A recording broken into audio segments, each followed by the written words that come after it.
Well, ladies and gentlemen, the cycle is now complete.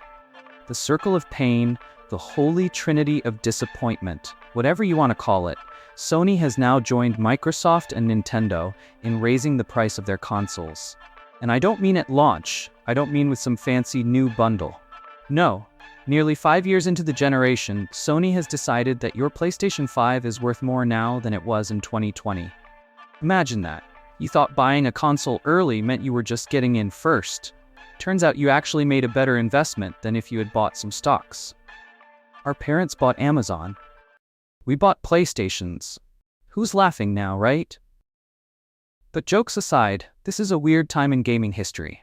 Consoles used to get cheaper the longer they were on shelves. You'd see the PlayStation 2 at $199, the GameCube slashed down to bargain bin pricing.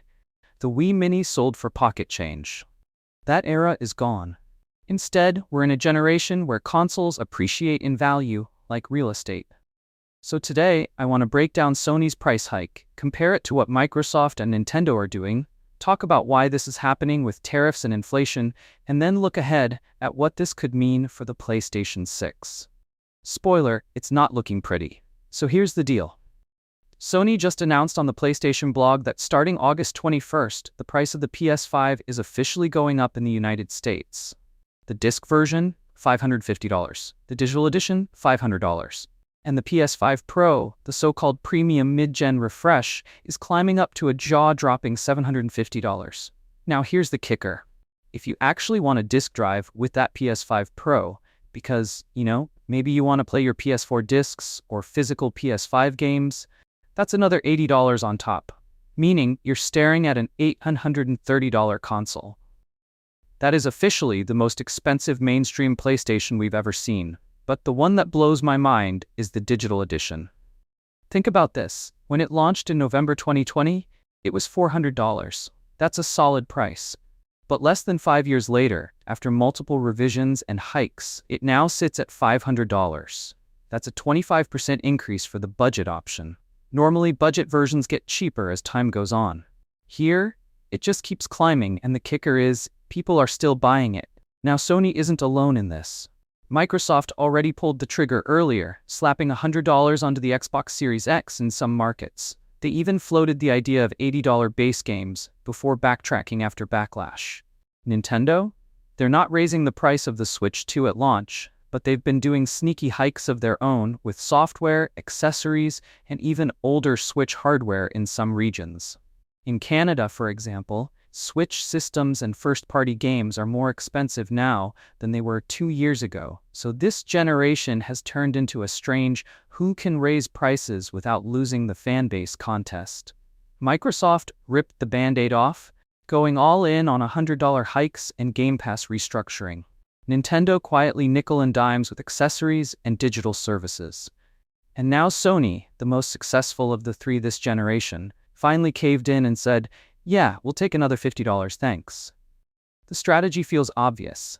Sony doesn't want to go full Microsoft and risk a bigger backlash, but they also don't want to eat losses forever. So, they play it safe. Raise prices just enough to pad profit margins, but still look cheaper than the Xbox Series X in time for the holiday season. And because PlayStation is such a strong brand, many casual buyers will shrug, pay the extra $50, and move on. Now, Sony's official explanation is the usual corporate word salad, challenging economic environment, which basically means stuff costs more, so you're paying for it. But if we cut through the PR spin, the two real culprits here are inflation and tariffs. Inflation is the easy one to understand. Everything costs more. Groceries, rent, cars, you name it. But tariffs are where things get interesting. Sony actually told investors that they were expecting around a $680 million hit from tariffs across multiple regions like China, Vietnam, and Malaysia. Microsoft, on the other hand, is heavily reliant on China for Xbox production, and tariffs there can be as high as 30%. That's likely why they jacked the price up $100 in one go. Sony tried to avoid this for as long as possible. They shifted some manufacturing outside of China, raised prices in certain regions first, and even bumped up the cost of PlayStation Plus subscriptions to offset expenses. But eventually, reality caught up. And instead of absorbing the costs, Sony did what corporations always do, pass them on to the consumer. Because here's the thing people forget. These companies aren't here for fun. They aren't passion projects. They're businesses.